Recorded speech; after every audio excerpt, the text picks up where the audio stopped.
Hello, good afternoon और नमस्ते सभी को।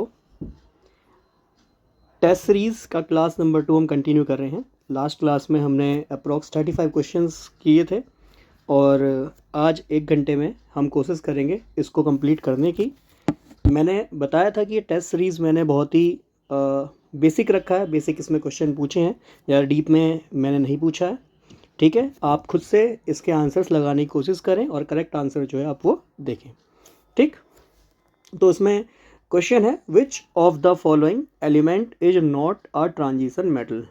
तो इसमें कौन संक्रमण धातु नहीं है।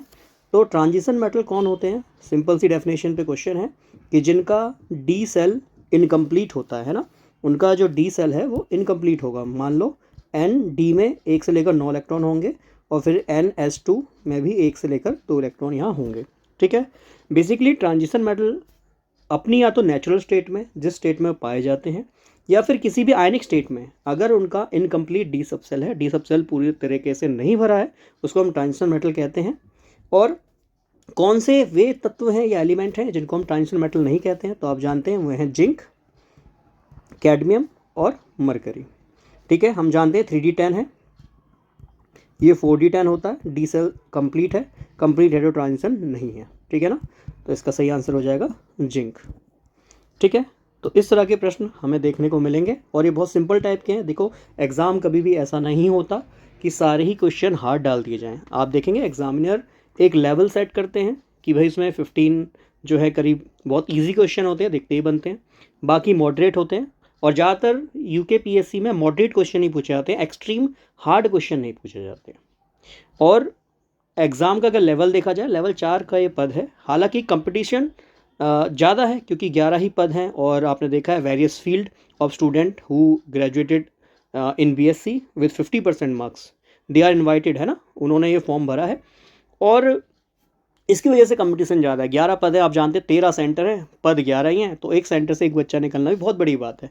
ठीक है, तो खैर बट सोच के देखिए BSc लेवल पे है तो थोड़ा सा डिफ़िकल्टी अच्छा रहेगा, इतना हार्ड भी नहीं रहेगा, मॉडरेट। मैं अगर डिफ़िकल्टी को 100% मानता हूँ तो इसमें मान के चलिए 40 to 50% ही इसका हार्ड लेवल होगा। ठीक है, तो आपने जितना ही पढ़ा है उस पर विश्वास रखिए और टेस्ट सीरीज वगैरह अच्छे से दीजिए, कहीं से भी प्रैक्टिस कीजिए, बट क्वेश्चन ज़रूर लगाएं। ठीक है, तो खैर which is the molecular geometry of carbon dioxide, बहुत सिंपल क्वेश्चन है, बिल्कुल बेसिक क्वेश्चन है, क्लास 11 के स्टूडेंट बड़े प्यार से इसको कर देते हैं। CO2 मॉलिक्यूल आप सभी को पता है, इसमें 2 सिग्मा बंद हैं और आपको एक नियम सिखाया था कि जब भी आपको ज्योमेट्री वगैरह निकालनी होती है तो आप सिग्मा बॉन्ड पे, लोन पेयर से उसका संकरण निकाल के भी इसकी ज्योमेट्री निकाल सकते हैं। ठीक है, बाकी CO2 डायरेक्ट यहाँ पे आपको समझ में आ भी रहा है कि एक सिंगल लाइन में ये दिख रहा है, इसलिए कैसा है, लीनियर है, रैखिक है। और मान लीजिए यहाँ कार्बन का संकरण पूछा होता तो हम जानते हैं डबल बॉन्ड में एक डबल बॉन्ड में एक सिग्मा बॉन्ड होता है और एक पाई बॉन्ड होता है। सिंपली कार्बन के पास देख सकते हैं ऑक्सीजन के साथ डबल बॉन्ड कैसे बन रहे हैं ये सब मैं ऑलरेडी आपको पढ़ा चुका हूँ, केमिकल बॉन्डिंग चैप्टर पूरा पढ़ा है, पूरा शेप वगैरह अच्छे से डिफाइन किया है, क्योंकि शेप से क्वेश्चन पूछा जाता है। एनवायरमेंटल सुपरवाइजर में भी मैंने कहा था प्लीज़ शेप अच्छे से करके जाइएगा और शेप से क्वेश्चन आया था। ठीक है, तो इसमें जल्दी से देखिए 2 ही सिग्मा बॉन्ड हैं, लोन पेयर 0 हैं, तो डेट मीन्स 2 का मतलब इसका संकरण है SP, और जिसका संकरण SP होता है जनरली वो लीनियर होता है, रैखिक होता है, बॉन्ड एंगल 180 डिग्री का बनेगा। ठीक है, चलिए आगे देखेंगे। Which of the following molecule expected to have a non zero dipole moment, मतलब जिसका ध्रुवीय आघूर्ण जीरो नहीं है। डाइपोल मोमेंट होता है क्या कि separation of charges between some distance, कुछ दूरी पे यदि आप चार्ज को बांट देते हैं, प्लस और माइनस चार्ज को बांट देते हैं, इसी को ध्रुवीय आघूर्ण कहते हैं। और ऐसे कंपाउंड जिनका डाइपोल मोमेंट जीरो नहीं होता, ये सब मैं आपको पढ़ा चुका हूँ, बस जल्दी से एक रिवीजन के तौर पे लेके चल रहा हूँ। जिनका डाइपोल मोमेंट जीरो नहीं होता वे पोलर होते हैं, ध्रुवीय होते हैं, और जिनका डाइपोल मोमेंट जीरो हो जाता है वो नॉन पोलर अध्रुवीय होते हैं। बट क्वेश्चन में हमसे क्या पूछा है कि नॉन जीरो मतलब पोलर कौन है, यह इसमें पूछना चाह रहा है। तो अगर CO2 को देखूं, CO2 linear dipole moment set करता है, जनरली लीनियर इसमें जो है पोलैरिटी जनरली देखने को मिलती है, ठीक है, जिसकी वजह से आप या सिंपली कह सकते हो ये नॉन पोलर है। वाई? बिकॉज लीनियर पोलरिटी इसमें देखने को मिलती है। सेम मीथेन में आप देखेंगे सारे डायपोल मोमेंट एक दूसरे को कैंसिल कर रहे हैं, तो ये भी आंसर नहीं होगा। फिर इसके बाद है N2 भी सेम लीनियर है और दोनों ही N नाइट्रोजन मॉलिक्यूल हैं, तो यहाँ पे 4 सेपरेट नहीं हो पाएंगे, 4 सेपरेट नहीं होंगे, तो इसका डायपोल मोमेंट कभी भी जीरो नहीं, डायपोल मोमेंट जीरो होगा और ये ऑब्वियस बात है नॉन पोलर होगा। जबकि मैं बात करूँ वाटर की, आप सभी जानते हैं वाटर सिंपल सा वैसे क्वेश्चन है कि इसका डायपोल मोमेंट 1.84 डी होता है, ठीक है। और जनरली इन सभी कंपाउंड में जैसे CO2 है, इसका डायपोल मोमेंट भी जीरो होगा, CH4 इसका भी जीरो होगा। क्यों होगा? रीज़न मैं सभी को दे चुका हूँ ऑलरेडी, डायपोल मोमेंट पूरा डीप में मैंने पढ़ाया था, पूरी सीरीज़ यूट्यूब पे पढ़ी है, कुछ चैप्टर रह गए वो मैं आपको कंप्लीट करा दूंगा, ठीक है। और वाटर जिसका डायपोल मोमेंट 1.84 डी होता है, जिसकी वजह से हम कहेंगे इसका डायपोल मोमेंट नॉन जीरो है, जीरो नहीं है, इसलिए कैसा है, पोलर है। ये भी हमें यहाँ से आंसर मिलता है। आगे, what property of nuclei is exploited in NMR spectroscopy. तो NMR स्पेक्ट्रोस्कोपी में किस तरह की प्रॉपर्टी हम देखते हैं न्यूक्लियाई के। न्यूक्लियाई मतलब जनरली हम प्रोटॉन की यहाँ पे बात कर रहे होते हैं, और प्रोटॉन का हम जनरली इसमें क्या देख रहे होते हैं, स्पिन देख रहे होते हैं। NMR मैंने अभी पढ़ाया नहीं है, जल्दी से मैं उसको पढ़ाऊंगा और जितने तरह के क्वेश्चन यहाँ से बनते हैं वो सब मैं आपको उसी क्लास में बता दूंगा। तो जनरली प्रोटॉन की स्पिन देखी जाती है NMR स्पेक्ट्रोस्कोपी में। बेसिक क्वेश्चन है, बिल्कुल सरल क्वेश्चन है, ऐसा क्वेश्चन देखने को मिल सकता है, क्योंकि देखो सारे क्वेश्चन हार्ड नहीं आएंगे, सारे क्वेश्चन ईजी नहीं आएंगे, तो अगर ईजी क्वेश्चन आता है तो ऐसा क्वेश्चन मिल सकता है। आगे, which of the following is a disaccharide. Disaccharide कौन होते हैं? जिनको अगर आप ब्रेक करते हो, जनरली हम ब्रेक करते हैं हाइड्रोलाइसिस के थ्रू, है ना। हाइड्रोलाइसिस के थ्रू जब हम डाइसैकेराइड को ब्रेक करेंगे तो उसमें 2 यूनिट मोनोसैकेराइड की मिल जाएगी, ठीक है। ये सब मैंने आपको बायोमॉलिक्यूल्स में पढ़ा है। काफ़ी बच्चे कह रहे हैं सर क्वेश्चंस प्रैक्टिस कराइए। मैं आपको ऑलरेडी बताया था कि प्लेलिस्ट मैंने ऑलरेडी, देखो एनवायरमेंटल सुपरवाइज़र मैंने क्वेश्चंस कराए थे, हालांकि एनवायरमेंटल सुपरवाइज़र में जो केमिस्ट्री का लेवल था बहुत लो था और उससे अच्छे लेवल के क्वेश्चन मैंने वहाँ करवाए हैं, तो उन सीरीज़ को ज़रूर देखें, उनसे बहुत हेल्प मिलेगी और हो सकता है डायरेक्ट क्वेश्चन वहीं से मिल जाए। और याद कीजिए मैंने बोला था वहाँ भी एनवायरमेंटल सुपरवाइज़र में डायरेक्ट 22 क्वेश्चन, 25 में से 22 क्वेश्चन उसी सीरीज़ में से आए हैं। तो समझ लीजिए इतनी इंपॉर्टेंट प्लेलिस्ट बनाई है, जो प्रीवियस ईयर के क्वेश्चन हैं, चाहे वो PGTs के हैं, है ना, और TGTs के भी काफ़ी सारे केमिस्ट्री क्वेश्चन, और प्रीवियस ईयर के जो कंपटीशन में क्वेश्चन है वो मैंने वहाँ पे कराए हैं, और उनमें भी मोस्ट इंपॉर्टेंट, ठीक है ना। और नीट JEE के भी क्वेश्चन मैंने डाले हैं उसमें। तो अच्छा सा मैंने एक बिल्कुल प्लेलिस्ट बनाया है कि इस तरह के एग्जाम में आपको केमिस्ट्री का अगर क्विक रिवीजन करना है, देखो आप मेन बात तो ये सिलेक्शन उसी का होगा जिसने बहुत अच्छी मेहनत की होगी, बट हाँ मेहनत के साथ एक क्विक रिवीजन करना है तो वो प्लेलिस्ट मैंने ऑलरेडी बनाई हुई है, ठीक है। चलिए, तो ये कह रहा है कौन सा इसमें डाइसैकेराइड है, तो आप जानते हैं ग्लूकोज एंड फ्रक्टोज ये मोनोसैकेराइड होते हैं, तो ग्लूकोज और फ्रक्टोज इसका आंसर नहीं होगा। फिर इसमें है लैक्टोज स्टार्च, स्टार्च एक पॉलीसैकेराइड होता है, ठीक है ना, पॉलीसैकेराइड, स्टार्च और साथ में सेलुलोज ये पॉलीसैकेराइड होते हैं। जनरली इसका फॉर्मूला C5C6H10O5 है ना, ये इसका फॉर्मूला होता है, आप सभी जानते हैं। और जबकि ग्लैक्टोज ये भी आपका आंसर नहीं होगा, सही आंसर होगा लैक्टोज, जो कि किसमें टूटता है जल्दी से बताएंगे, ये टूटता है माल्टोज में, है ना, जिसको हम शुगर एज अ शुगर भी यूज़ करते हैं, ठीक है। चलिए खैर आगे देखते हैं। What type of polymer is formed by polymerization of ethylene glycol and terephthalic acid. ये सब मैंने आपको पॉलीमर पूरा चैप्टर पढ़ाया है, उन 16-17 प्लेलिस्ट में जाके देखिएगा, बायोमॉलिक्यूल पूरा पढ़ाया है, प्लस आपका पॉलीमर भी मैंने वहाँ पे पढ़ाया है, और इसका आंसर होगा पॉलीस्टर। सारे टाइप के बताए हैं कि कौन सा मोनोमर जुड़कर कौन सा पॉलीमर बनाएगा। उसमें सब एडिशन और कंडेंसेशन जो हमारे सिलेबस का पार्ट भी है, सिलेबस में साफ साफ लिखा है कि पॉलीमर में एडिशन और कंडेंसेशन पॉलीमराइजेशन आना चाहिए, वो मैंने वहाँ पे आपको पढ़ाया हुआ है। प्लीज़ उसको ज़रूर देखिएगा, बहुत हेल्प मिलेगी ऐसे क्वेश्चन करने में। आगे, which transition metal is commonly used as catalyst in Haber process. क्या होता है हेबर प्रोसेस? याद कीजिए, नाइट्रोजन गैस को जब आप हाइड्रोजन गैस के साथ मिलाते हैं और यहाँ से मिलती है प्यारी सी अमोनिया गैस, है ना। बाकी इसको बैलेंस आप कर सकते हैं कि यहाँ 3 से मल्टीप्लाई कर दूँ, यहाँ 2 से मल्टीप्लाई कर दूँ, ये बैलेंस हो जाएगा। और इसमें जो हम कैटलिस्ट यूज़ करते हैं वो Fe as a catalyst, iron as a catalyst use करते हैं, ये चीज़ आपको ध्यान में रखनी है, ठीक है। Right answer is Fe। बहुत सिंपल क्वेश्चन है, जनरल क्वेश्चन है, ऐसे क्वेश्चन जनरली देखने को मिलते हैं, ठीक। Which heterocyclic compound is a component of, देखो बिल्कुल बेसिक क्वेश्चन है, हमारे सिलेबस में हेट्रोसाइक्लिक कंपाउंड है, तो हेट्रोसाइक्लिक का बिल्कुल बेसिक क्वेश्चन बना के दिया कि कौन सा हेट्रोसाइक्लिक कंपाउंड है जो हीमोग्लोबिन और क्लोरोफिल में मौजूद होता है। तो आपको ऑलरेडी पढ़ा है, it is the porphyrin ring. ये टॉपिक मैंने आपको बायो जो केमिस्ट्री पढ़ाई है उसमें मैंने आपको ये सारे टॉपिक पढ़ाए हैं, ठीक है। हीमोग्लोबिन में कौन सा मेटल प्रेजेंट होता है आप सभी जानते हैं, Fe2+, और क्लोरोफिल में कौन होता है, Mg2+, और इसके चारों ओर इसको कवर करके रखता है पोरफायरिन रिंग। ऐसी Mg2+ के भी चारों ओर कवर करके रखता है पोरफायरिन रिंग, ये आपको ध्यान में रखना है, ठीक है। आगे क्वेश्चन है, स्कायरप सिंथेसिस इज यूज्ड, देखो डायरेक्ट ये हमारे सिलेबस में दिया है।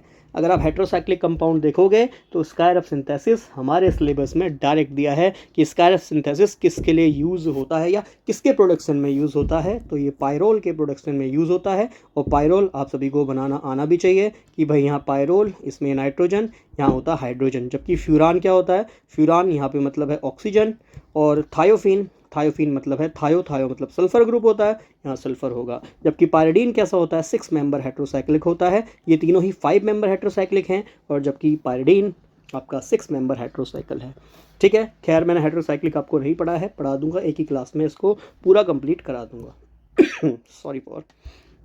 आगे, what is the product when Grignard reagent react with formaldehyde, alcohol chapter last जो टॉपिक मैंने पढ़ाए हैं वो अल्कोहल ही पढ़ाया, और अल्कोहल से ही क्वेश्चन है कि भाई ग्रिग्नार्ड रिएजेंट की रिएक्शन जब आप RMgX की रिएक्शन कराते हैं किससे, फॉर्मलडिहाइड से, SCHO से, तो कौन सा कंपाउंड इसमें से मिलेगा। याद कीजिए हाइड्रोलाइसिस कराने के बाद हमें प्राइमरी अल्कोहल मिलता है, ठीक है, प्राइमरी अल्कोहल मिलता है। और मान लो यहाँ एसिटाल्डिहाइड लेता तो सेकेंडरी अल्कोहल मिलता, क्योंकि बस एसिटाल्डिहाइड में यहाँ CH3 आ जाता। और मान लीजिए यहाँ मैं लेता आपका एसीटोन, है ना, तो भैया प्रोपेन 2 ओन लेता, तो भैया आप जानते हैं 2 CH3 है, तो हमें टर्शरी अल्कोहल मिल जाता।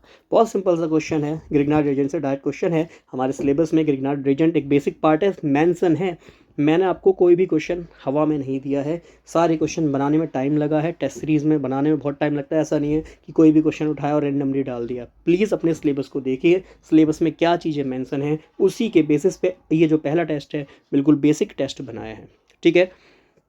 पर मान के चलिए इसमें से भी काफ़ी प्रश्न आपको एग्जाम में देखने को मिलेंगे, ठीक है, इस तरह के ही प्रश्न पूछे जाने वाले हैं, ध्यान रखिएगा।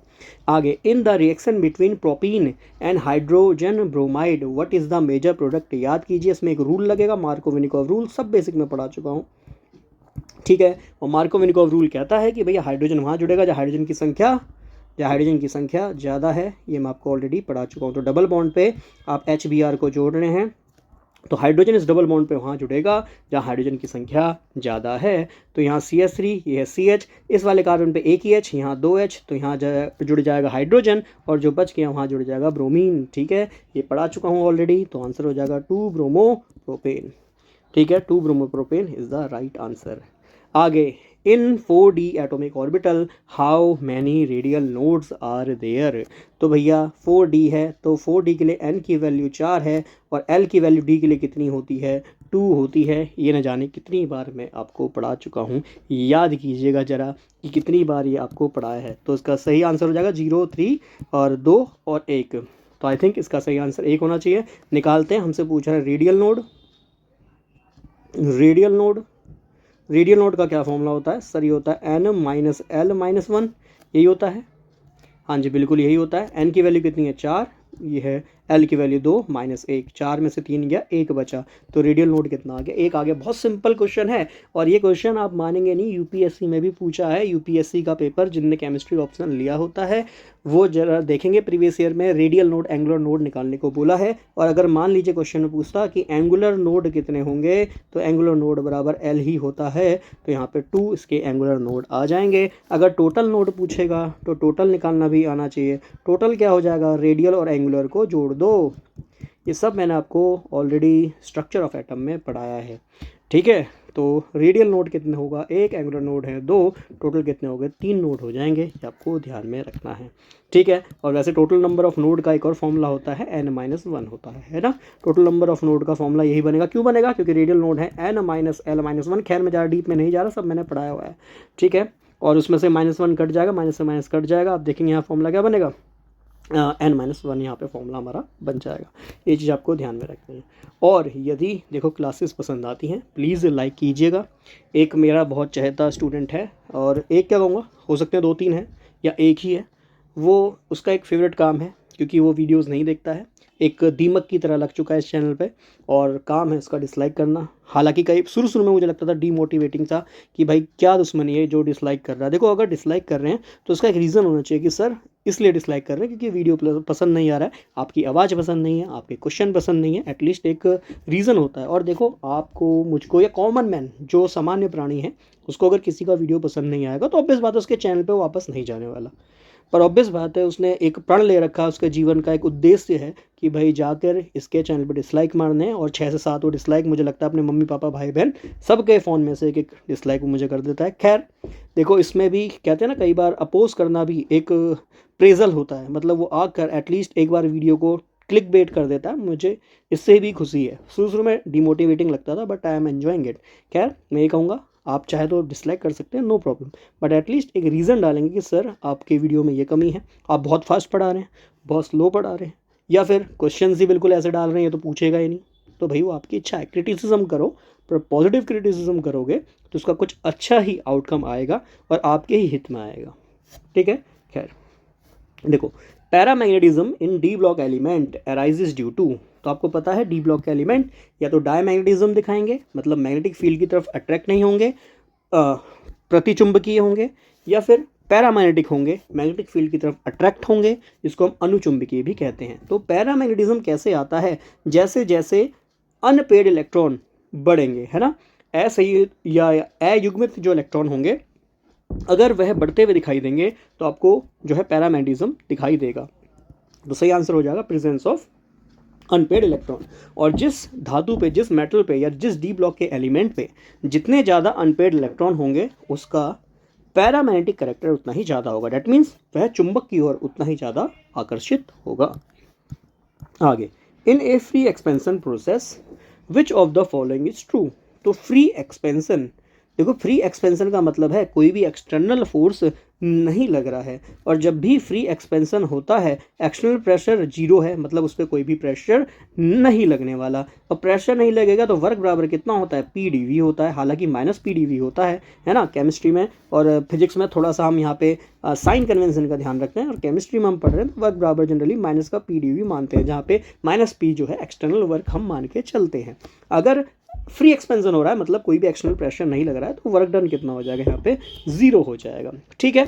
और ऐसी कंडीशन में और भी कंडीशन देखने को मिलती हैं कि फ्री एक्सपेंशन है, जब एक्सटर्नल प्रेशर नहीं लग रहा है तो भैया जनरली वहाँ पे हीट प्रोड्यूस भी कितना होगा, जीरो होगा, वॉल्यूम चेंज कितना हो जाएगा, जीरो हो जाएगा। डैट मीन्स फ्री एक्सपेंशन में ज़्यादातर चीज़ें क्या होती हैं, जीरो होती हैं, आपको ध्यान में रखना है। तो लिखा है no work done by the system, heat surrounding, heat is transfer to the surrounding. अरे भैया ऐसा कुछ होगा ही नहीं, जब फ्री एक्सपेंशन है कुछ भी वर्क नहीं हो रहा है तो हीट कैसे ट्रांसफर हो जाएगी। The temperature of the system remains constant, ये बात सही है बट एग्जैक्ट सही नहीं है। ठीक है। The volume of the system decreases, volume decrease हो रहा है, गलत बात है। टेम्परेचर रिमेन्स कॉन्स्टेंट सही हो सकता है बट इसका मोस्ट, देखो कई बार ऐसा होता है कि दो ऑप्शन लगभग सही हो रहे होते हैं बट हमें जो है मोस्ट अप्रोप्रिएट ऑप्शन चूज करना होता है। तो right answer is the no work done by the system. क्यों? क्योंकि ऑब्वियस बात है सर एक्सटर्नल प्रेशर कुछ लगेगा नहीं, फ्री एक्सपेंशन है भाई, फ्री हो चुका है पूरा जो सिस्टम है और फ्री सिस्टम हो चुका है तो उसमें कोई भी एक्सटर्नल प्रेशर नहीं लगेगा, डेट मीन्स कोई भी वर्क नहीं होगा। ठीक है। तो सी और ए में जो मोस्ट अप्रोप्रिएट आंसर है मैं वह चूज़ करने की कोशिश करूंगा। और कई बार हमें यही डिसीजन लेना होता है एग्जाम में बैठकर कि सर जब मैंने दो ऑप्शन एलिमिनेट कर दिए हैं, मैं ऑलरेडी बता चुका हूं, जो बच्चे जुड़ रहे हैं पूरा देख रहे हैं उनको आइडिया भी मिलेगा कि किस तरीके से हमें क्वेश्चन अटेम्प्ट करने होते हैं, हमें एलिमिनेट करना आना चाहिए। देखो जो डायरेक्ट क्वेश्चन है कई बार ऐसा होता है कि हम ए ऑप्शन पढ़ते हैं और आंसर टिक कराते हैं, बट कई बार जो सही आंसर होता है वो डी में छिपा होता है, क्योंकि डी जो है इसका मोस्ट अप्रोप्रिएट आंसर होता है। ठीक है। तो इसलिए प्रश्न को अच्छे से पढ़ेंगे और पूरा पढ़ेंगे और एलिमिनेट जरूर करेंगे। आगे है which of the following compound is responsible for the red colour of carrot. ये हालांकि क्वेश्चन आप देखेंगे जीके वगैरह में ऐसे क्वेश्चन पूछे जाते हैं बट ध्यान होना चाहिए सिंपल सा, इसका आंसर है इट इज़ द लाइकोपीन, ये आपको ध्यान में रखना है। ठीक है। ये देखो कई बार ऐसा होता है कि सारे ही क्वेश्चन फिर आप कहोगे सर ये क्वेश्चन जो है सॉरी आउट ऑफ सिलेबस हो गया, बट मैं आपको बता देता हूँ ये जो टॉपिक है ये प्रोटीन का है ना, lycopene is a type of protein का ही ये टाइप है, तो इसलिए जो जनरल साइंस वाले क्वेश्चन है वो भी हमें यहाँ पे थोड़े बहुत ध्यान रखने पड़ेंगे। आगे, which one of the following amino acid is optically inactive. तो भैया सबसे पहला जो ग्लाइसिन ही होता है यही ऑप्टिकली इनएक्टिव होता है, क्योंकि भैया इसमें दो दो हाइड्रोजन, एक है NH2 और ये है हमारा COOH ग्रुप। ग्लाइसिन क्या है, ये सभी क्या है, अमाइनो एसिड है, जिसमें अमाइन और एसिड ग्रुप दोनों ही प्रेजेंट होगा, वे हमारे अमाइनो एसिड होते हैं, ऑलरेडी पढ़ा चुका हूँ। ये ऑप्टिकली इनएक्टिव इसलिए है क्योंकि यहाँ हाइड्रोजन है, तो यहाँ पे हमें प्लेन ऑफ सिमेट्री मिलेगी, और जिस भी कंपाउंड में प्लेन ऑफ सिमेट्री मिलती है, अब सर ये है तो अमाइनो एसिड, पर इसमें आप क्या पढ़ा रहे हो सर, स्टीरियो केमिस्ट्री पढ़ा रहे हो, तो ऐसे कंपाउंड जिसमें प्लेन ऑफ सिमेट्री होती है स्टीरियो केमिस्ट्री में पढ़ाया था। तो जिन भी कंपाउंड में प्लेन ऑफ सिमेट्री होगी वे सारे ऑप्टिकली इनएक्टिव होंगे, तो right answer is the glycine. ठीक है, ध्यान में रखिएगा।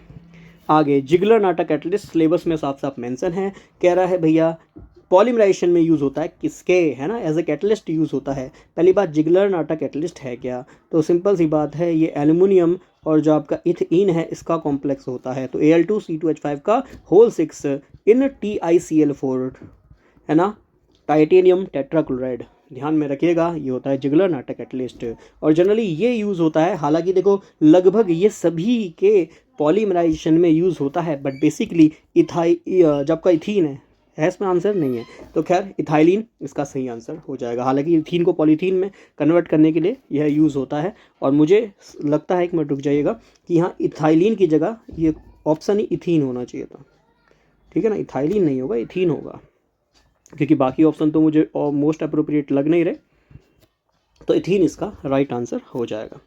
ठीक है, आगे है, for a second order reaction if the concentration of the reactant is double how does the rate of reaction change.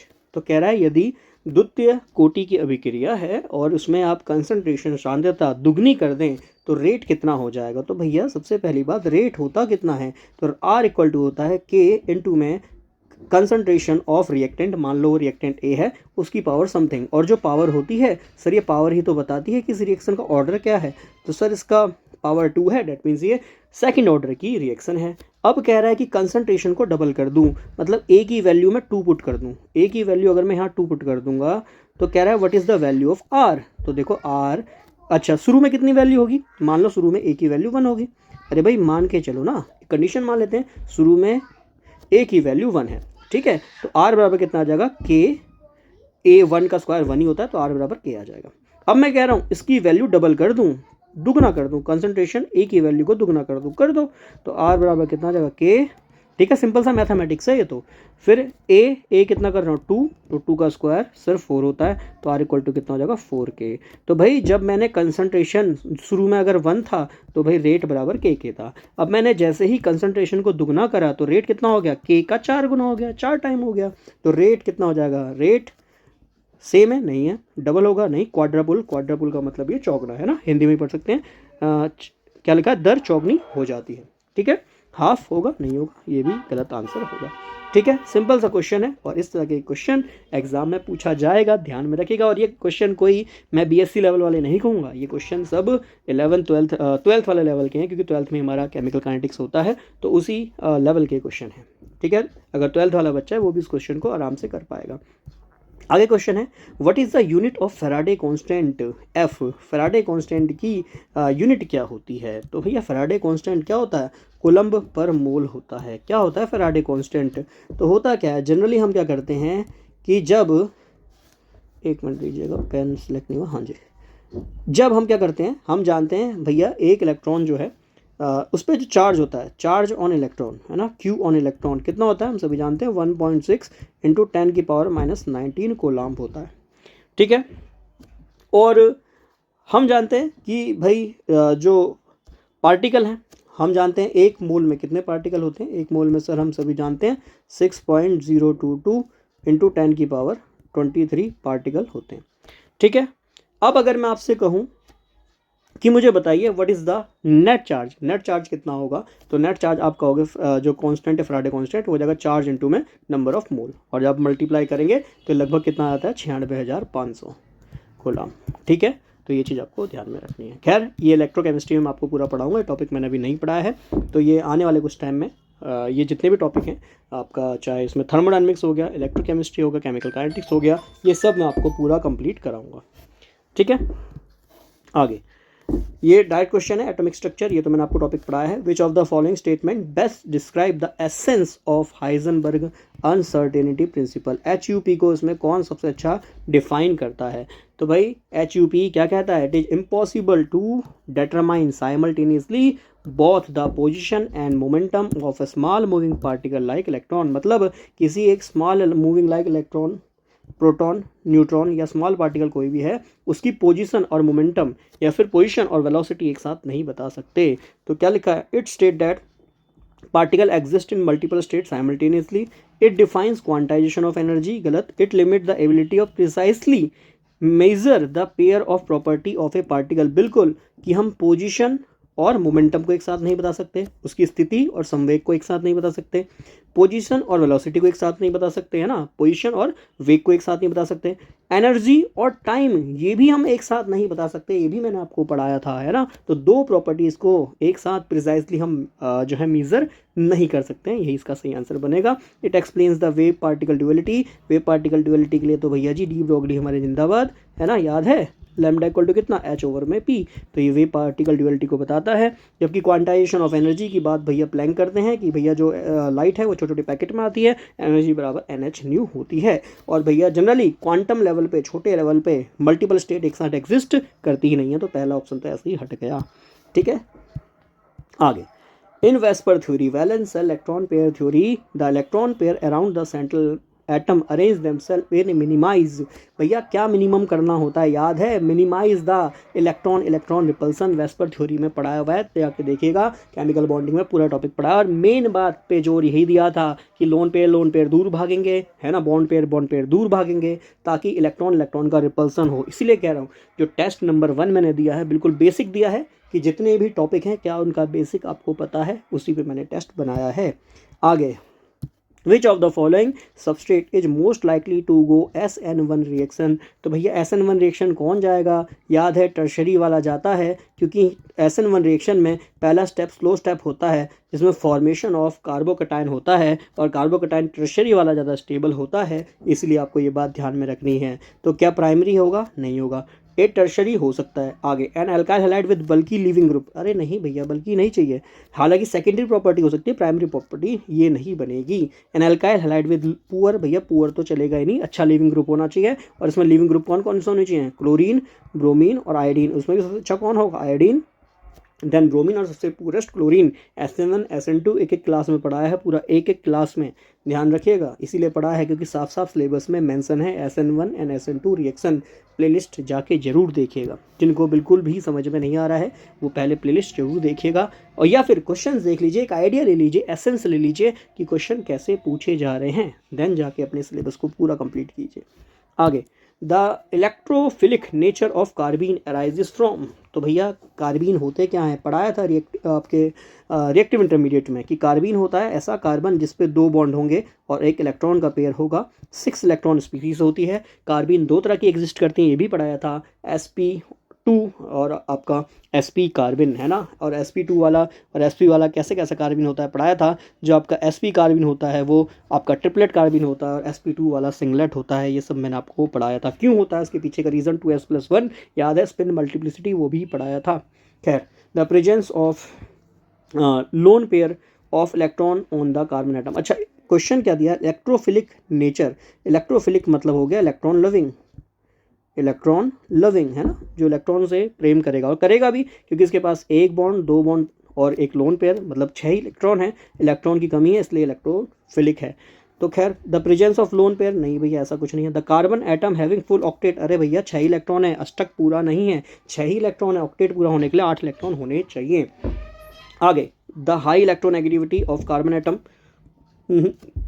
The absence of, भैया बिल्कुल सही बात है, इलेक्ट्रॉन की कमी है, एब्सेंस कमी है, लोन पेयर की 6 इलेक्ट्रॉन है, 2 की कमी है, इसी की वजह से इलेक्ट्रोफाइल है, इलेक्ट्रॉन लविंग है। ये सिंपल सी बात यहाँ समझ में आती है।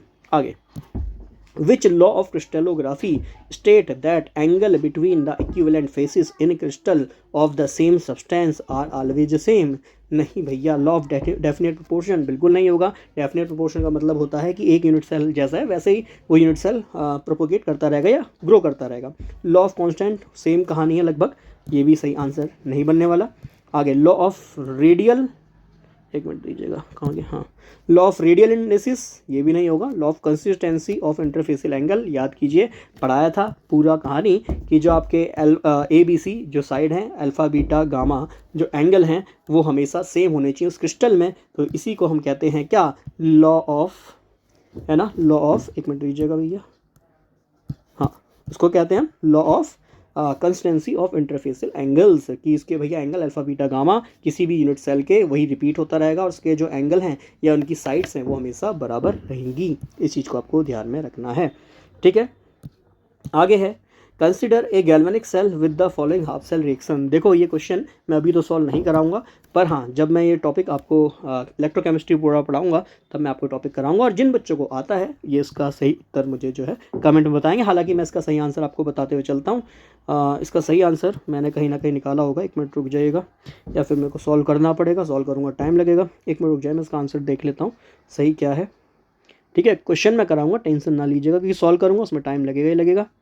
इसका सही आंसर होगा 0.57 वोल्ट। एक बार मुझे चेक करके जरूर बताइएगा, क्योंकि मैंने रफ सॉल्व किया था, ठीक है। इसका एक बार सही आंसर मुझे जरूर कमेंट में लिख के बताइएगा, मैं सॉल्व कराऊंगा, टेंशन ना लीजिएगा। अभी इसलिए नहीं करा रहा क्योंकि अननेसेसरी 5-6 मिनट में इसमें वेस्ट अभी नहीं करना चाहता, ठीक है। आगे, which of the following compound violate Huckel rule for aromaticity. तो एरोमेटिसिटी का हकल रूल भैया इसमें से कौन वायलेट करेगा। हकल रूल क्या कहता है कि अगर 4n पाई इलेक्ट्रॉन है तो एंटी एरोमेटिक होगा, और 4n+2 पाई इलेक्ट्रॉन है तो एरोमेटिक होगा। और सिलेबस में साफ साफ मेंशन है कि एरोमेटिसिटी एंड एंटी एरोमेटिसिटी। और मैंने क्या कहा, ये मैंने बनाया है बिल्कुल बेसिक, भैया बेसिक पता होना चाहिए, इसलिए टेस्ट बनाया है।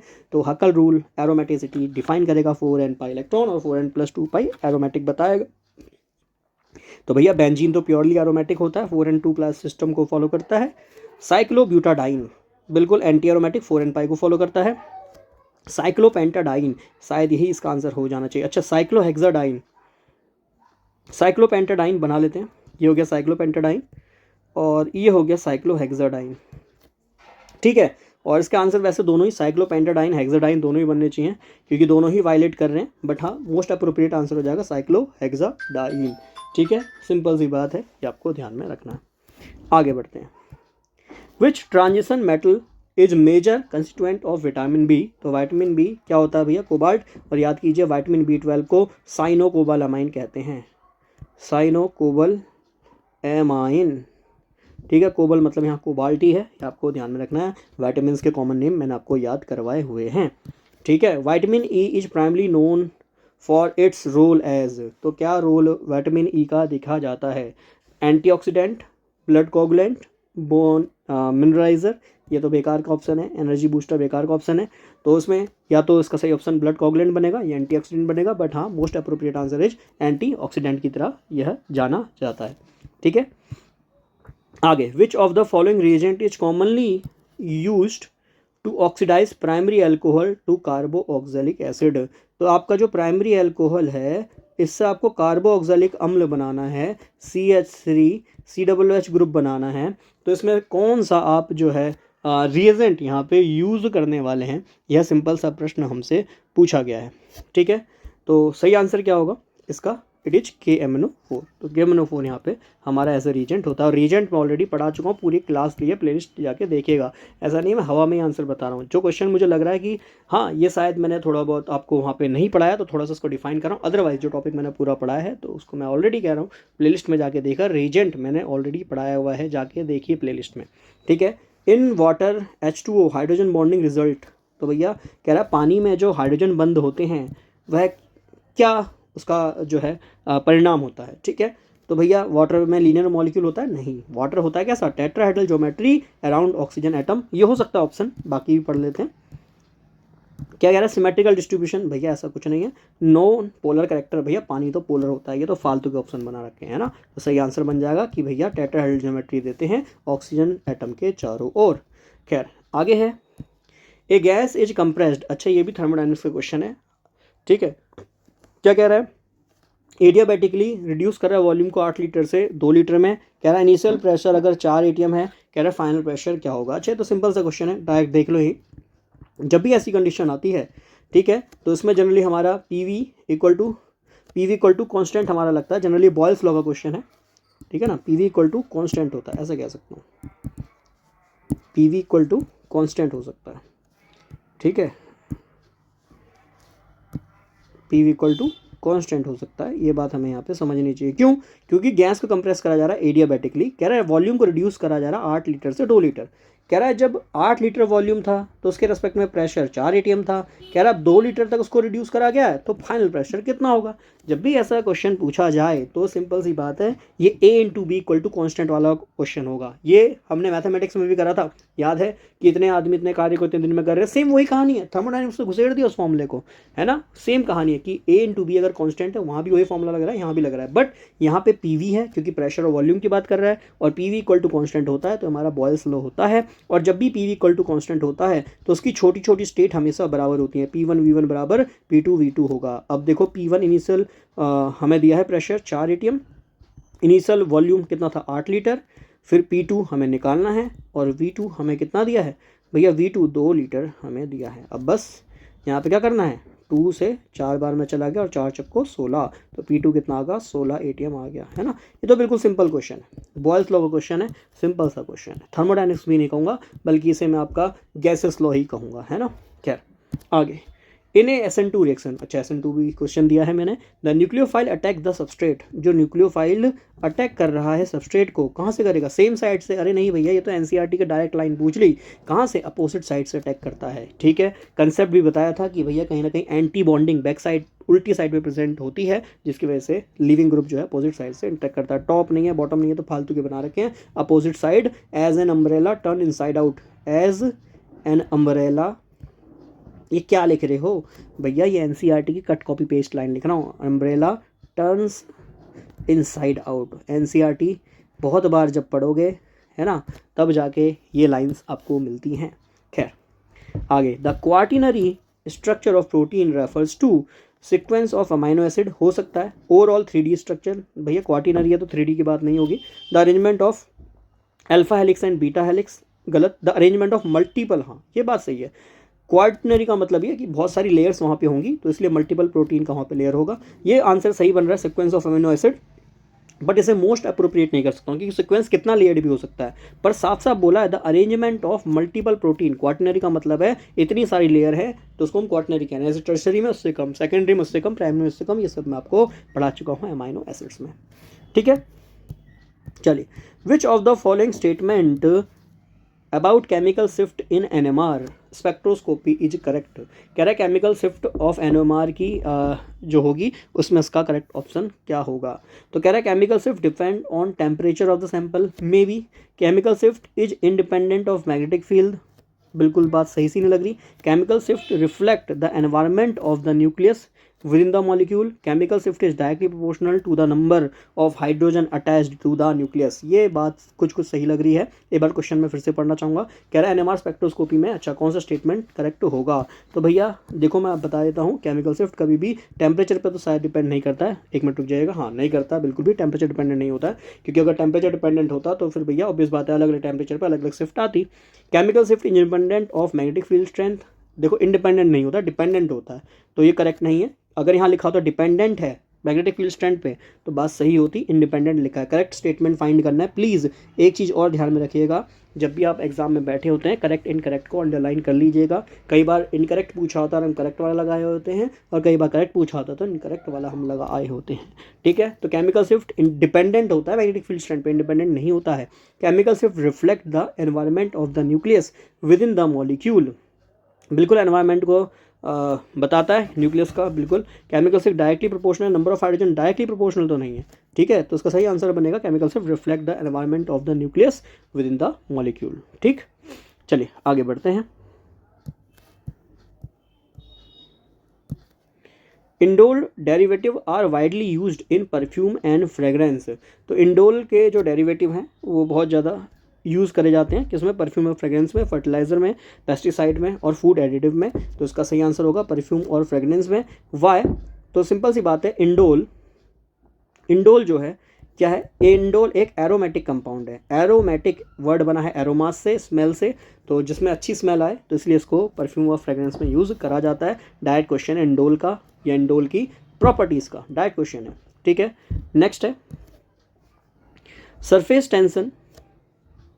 Surface tension is caused by, तो सरफेस टेंशन जो है होने का क्या कारण है, ठीक। तो cohesion between the molecule in bulk of liquid, adhesion between the molecule at the liquid air interference, ये तो सरफेस केमिस्ट्री का डायरेक्ट क्वेश्चन है, पढ़ाया हुआ है। Cohesion between the molecule at the liquid air interface, और है adhesion between the molecule in the bulk of liquid. सोचिए और जल्दी से जो है इसका आंसर मुझे बताएंगे, ठीक है।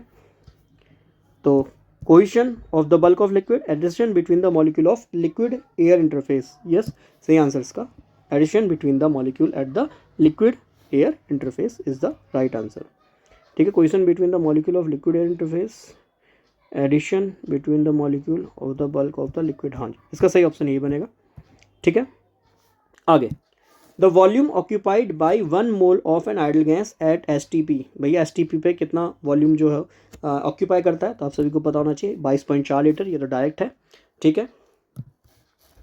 अब मुझे कमेंट करके बताएंगे व्हाट इज STP, ऑलरेडी मैंने पढ़ाया हुआ है STP NTP सब कुछ, ठीक है। तो प्लीज़ कमेंट करके जरूर बताएं what is the difference between STP and NTP, ठीक है। ये तो बेसिक चैप्टर है, ये तो मैंने आपको शुरू में ही कंप्लीट करा रखे हैं। आगे, van der Waals force are, covalent bond होते हैं नहीं, आयनिक होते नहीं, हाइड्रोजन होते नहीं, वीक बॉन्ड होते हैं, सब कुछ ये मैंने आपको पढ़ाया है। Van der Waals force, hydrogen bonding, सब केमिकल बॉन्डिंग के लास्ट में बिल्कुल ये मैंने आपको पढ़ाया था। आगे, alkynes react with water in presence of strong acid catalyst to form, तो भैया एल्काइंस जो हैं, एल्काइंस जनरली होते क्या, आप सभी को पता है, कार्बन ट्रिपल बॉन्ड कार्बन होते हैं, और कह रहा है स्ट्रॉन्ग एसिड है, लाइक मान लो H2SO4, ठीक है। और अगर एक कैटलिस्ट डाल दिया जाए कोई सा भी और हीट कर दिया जाए तो ये क्या बनाएंगे, जनरली क्या बनाते हैं, कार्बोक्सिलिक एसिड। और एल्केन, एल्कीन, एल्काइन प्रॉपर्टीज सब कुछ पढ़ा चुका हूँ, जाके जरूर देखिएगा।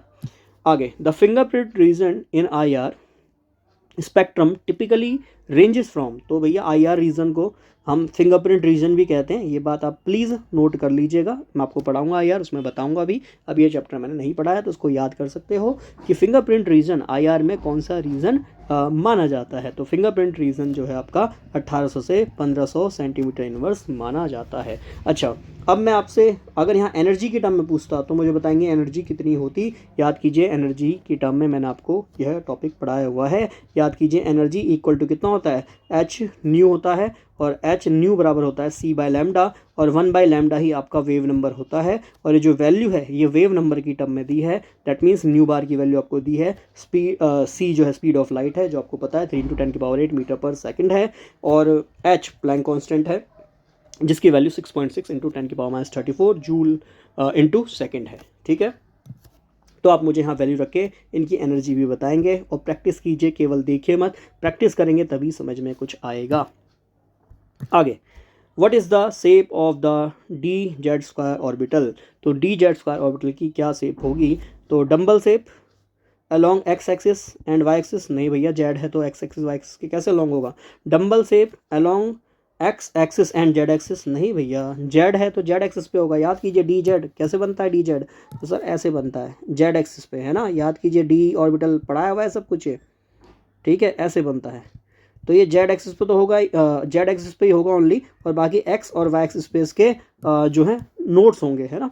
तो डम्बल शेप Y और Z गलत है, donut shape node along, yes X और Y पे इसके नोड हैं, और कैसे शेप है, डोनट शेप है, बिल्कुल सही बात है, ठीक है। और Z एक्सिस पे इसका डम्बल होगा, सही आंसर बनेगा कि Z एक्सिस पे तो डम्बल होगा, Z एक्सिस पे क्या होगा, डम्बल होगा, और बाकी कहानी लिखी है, डोनट शेप होगा नोड अलोंग Y और Z एक्सिस।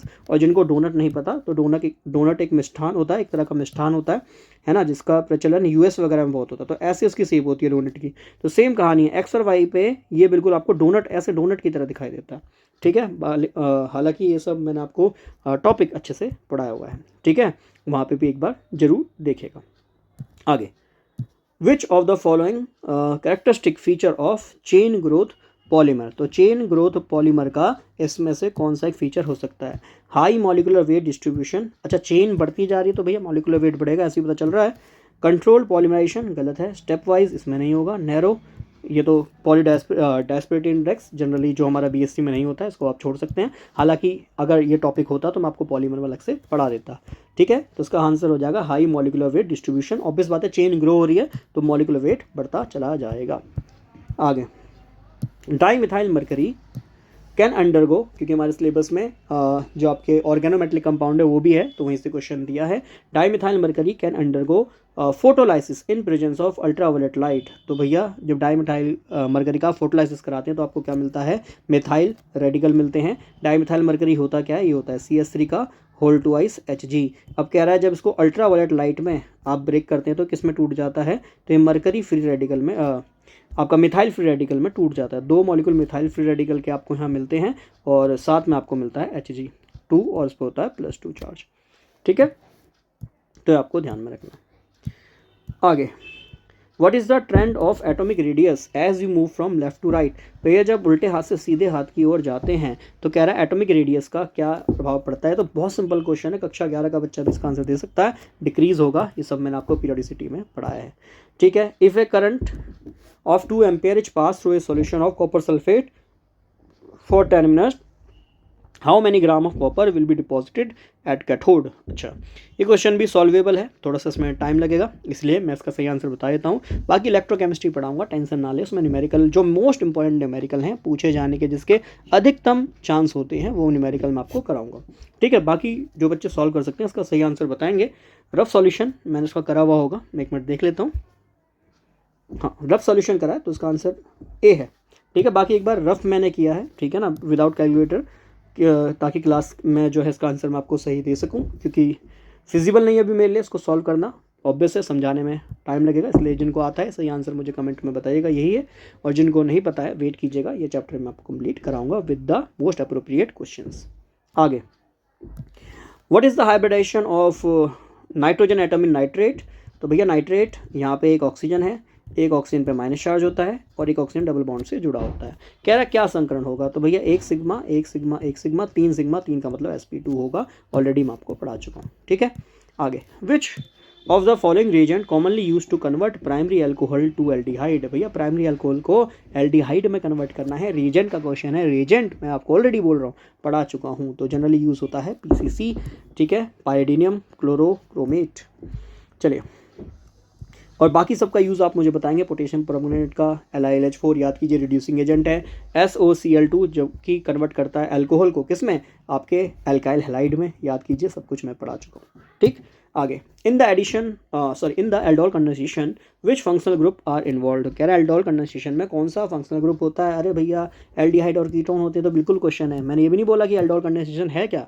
ठीक है, पढ़ा चुका हूँ अल्कोहल में, बट क्वेश्चन क्या है कि भैया कौन से यूज़ होते हैं, रिएजेंट है ना, फंक्शनल ग्रुप, तो एल्डिहाइड कीटोन जो कि एल्डोल प्रोडक्ट देते हैं, पढ़ा चुका हूँ।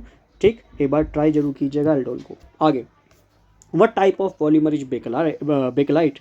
बेकलाइट किस तरह का पॉलीमर है, याद कीजिए। बेकलाइट बनता कैसे है, सर बेकलाइट बनता है जब फिनॉल की आप रिएक्शन फॉर्मलडिहाइड से कराते हो। ठीक है, और एक बड़ी सी चेन बनती जाती है, जिसको ऑब्वियस बात है आंसर मुझे मिल गया है, फिनॉल फॉर्मल्डिहाइड रेजिन। ठीक है, इससे हमें मिल जाता है बेकलाइट। बेकलाइट क्या होता है, जनरली हीट रेजिस्टेंट एक पॉलीमर होता है, जिससे आप देखते हैं बर्तन वगैरह जो होते हैं उसको हीट रेजिस्टेंट बनाने के लिए उसमें बेकलाइट की कवरिंग करी जाती है। ठीक है, आगे, बहुत सिंपल क्वेश्चन है। In the complex FeCN6 the oxygen state of iron H, याद कीजिए, जिसकी ऑक्सीजन स्टेट निकालनी है उसको X मान लो, +6 CN पे होता है -1 चार्ज और 4 है माइनस, तो x बराबर कितना आ जाएगा सर, यह है +2 आ जाएगा, तो उसकी ऑक्सीकरण अवस्था +2 होगी, आपको ध्यान में रखना। आगे, एक मिनट दीजिएगा भाई, sorry. Diels Alder reaction involve the cyclo addition of. अरे भाई बहुत सिंपल है, डाइन डाइनोफाइल पढ़ा चुका हूँ, याद कीजिए। एल्कीन में ये टॉपिक मैंने आपको पढ़ाया था। एक डाइन होता है जिसमें 2 डबल बॉन्ड होंगे, और डाइनोफाइल जो डबल बॉन्ड को अपनी ओर लेगा और एक साइक्लिक कंपाउंड बना लेगा। आगे, the third law of thermodynamics states that energy can not be created not destroyed, ये तो फर्स्ट लॉ हो गया, गलत answer. Entropy of a pure crystalline substance approaches zero. Pure crystalline substance जो है उसकी एंट्रोपी जीरो हो जाएगी जब टेम्परेचर एब्सोल्यूट जीरो हो जाएगा। बिल्कुल सही बात लिखी है कि लिमिट जैसे जैसे टेम्परेचर जीरो की ओर बढ़ेगा तो एंट्रोपी भी कितनी हो जाएगी, जीरो। यही हमारा थर्ड लॉ है। डायरेक्ट स्टेटमेंट पूछा है, देखो कोई क्वेश्चन अंदर से नहीं पूछा, डायरेक्ट क्वेश्चन पूछा है कि भैया थर्ड लॉ क्या है। सिंपल सी बात है, ध्यान में रखिएगा, डायरेक्ट क्वेश्चन देखने को मिल सकता है। आगे, enzymes are lipid that catalyse biochemical reaction. Lipid नहीं होता है एंजाइम, एंजाइम होता है प्रोटीन। और किसी में प्रोटीन लिखा है? नहीं लिखा, नहीं लिखा है। ठीक है, तो प्रोटीन होते हैं जो कैटलाइज करते हैं बायोकेमिकल रिएक्शन को। तो एंजाइम का डायरेक्ट क्वेश्चन है, ये नहीं पूछा कि कौन सा एंजाइम किस काम आ रहा है, बस ये पूछा एंजाइम है क्या। ठीक है, आगे capillary action is due to, भैया कैपिलरी से क्वेश्चन है और मान के चलिए कैपिलरी से सरफेस टेंशन से क्वेश्चन बनेगा ही बनेगा। एक क्लास दी है, एक क्लास में टॉपिक खत्म कराया है, पढ़िए, अपना काम आसान कीजिए। ठीक है, तो अरे क्या मैंने ऑप्शन टिक कर दिया गलती से, आई एम सॉरी, एक मिनट दीजिएगा।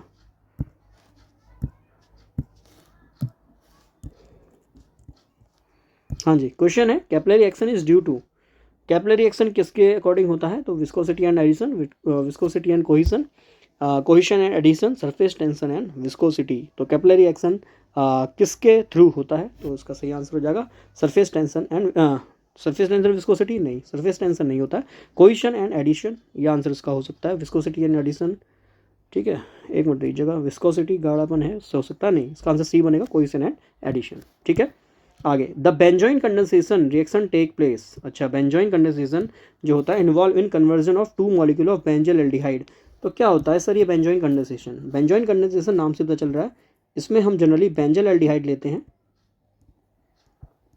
ठीक है, और इसके लेते हैं 2 मॉलिक्यूल्स, बेंजीन पे एल्डिहाइड को हम बेंजल एल्डिहाइड कहते हैं, और सर इसके हम 2 मॉलिक्यूल लेते हैं, और इसमें जनरली हम बेस लेते हैं, जिसमें कि एक ये जो बेंजल एल्डिहाइड का ग्रुप है ये C double bond O K में कन्वर्ट हो जाता है, अगर मान लें आपने QH लिया है, और दूसरा जो है वो बेंजाइल अल्कोहल बना देता है ना, क्या बना देता है? Benzyl alcohol. तो क्या कह रहा है? बेंजल एल्डिहाइड को कन्वर्ट कर देता है बेंजाइल अल्कोहल में, बेंजोइक एसिड में कन्वर्ट नहीं करता है। जो भी उसके साथ सोडियम या पोटेशियम का सॉल्ट होगा उसका बेंजोएट बनेगा, या तो सोडियम बेंजोएट या पोटेशियम बेंजोएट, बेंजोइक एसिड नहीं बनेगा, इसलिए ध्यान में रखिए। काफ़ी बच्चों को लगता है, जिन्होंने बिल्कुल लाइट पढ़ा होता है, वो काफ़ी बच्चे इसको सोच लेते हैं कि बेंजोइक एसिड भी इसका सही आंसर हो सकता है, पर ध्यान रखिए बेंजोइक एसिड का सॉल्ट बनता है, क्योंकि जो हाइड्रोजन होता है ना इस बेंजोइक एसिड का, वो ये बेंजाइल ग्रुप उठा के ले जाता है, क्योंकि ये स्टेबल नहीं होता है, और जबकि ये स्टेबल होता है ड्यू टू द रेजोनेंस। ये आपको पढ़ाया हुआ है, ध्यान में रखिएगा। Direct question, enantiomer are non superimposable mirror image, direct definition है, ध्यान में रखिएगा। आगे the principal quantum number n specifies, अरे प्रिंसिपल क्वांटम नंबर n किसको बताता है? शेप नहीं भैया, L जनरली शेप को बताता है, ओरिएंटेशन नहीं, spin off electron spin quantum number बताता है, तो किसको बताएगा? Energy level of the orbital को बताएगा, ये ध्यान में रखिएगा।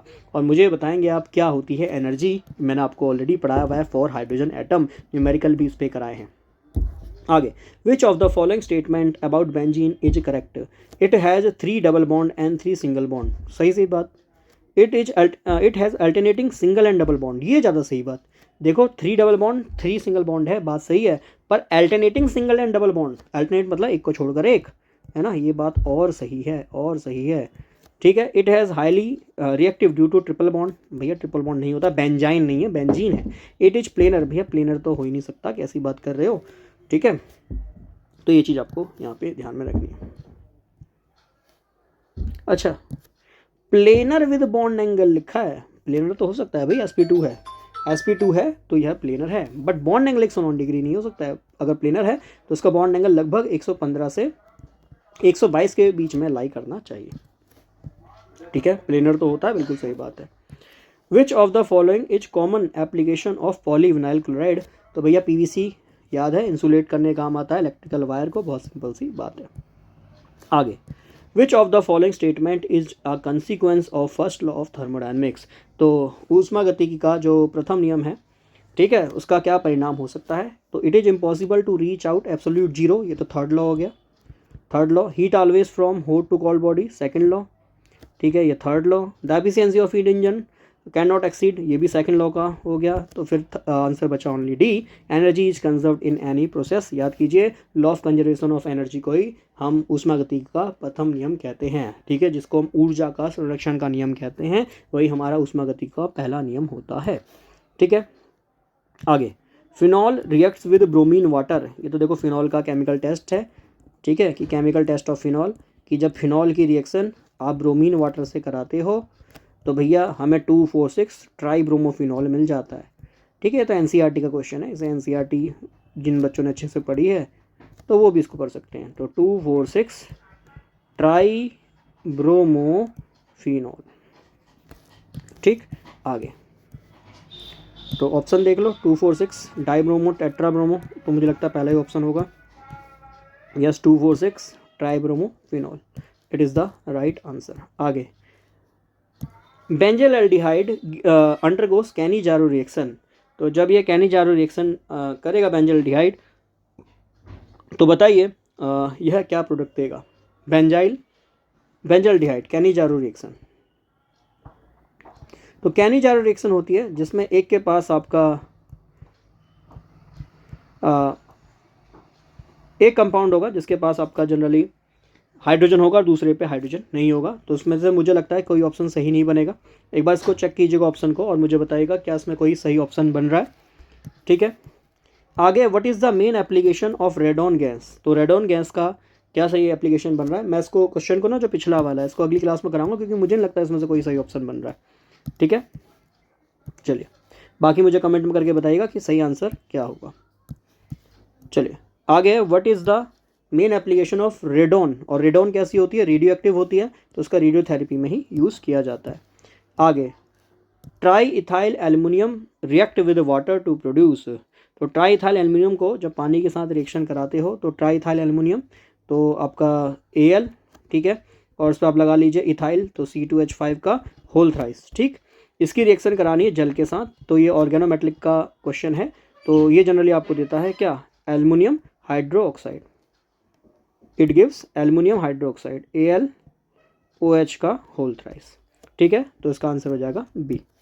तो ये हैं आपके क्वेश्चंस, और अगर आपको वीडियो पसंद आता है तो इसे प्लीज़ लाइक ज़रूर करें, शेयर ज़रूर करें और सब्सक्राइब चैनल को कर लें। जितने भी टॉपिक्स बचे हैं वो मैं आपको जल्दी से कंप्लीट करा दूंगा। और टेस्ट सीरीज़ जिसको ज्वाइन करनी है मैं आपको ऑलरेडी बता चुका हूँ, मात्र 99 रुपये में टेस्ट सीरीज़ है, और आप देख रहे हैं किस तरह के क्वेश्चंस मैं आपको यहाँ पे दे रहा हूँ। ठीक है, तो क्लास को इतना ही रखता हूँ। Bye bye and take care.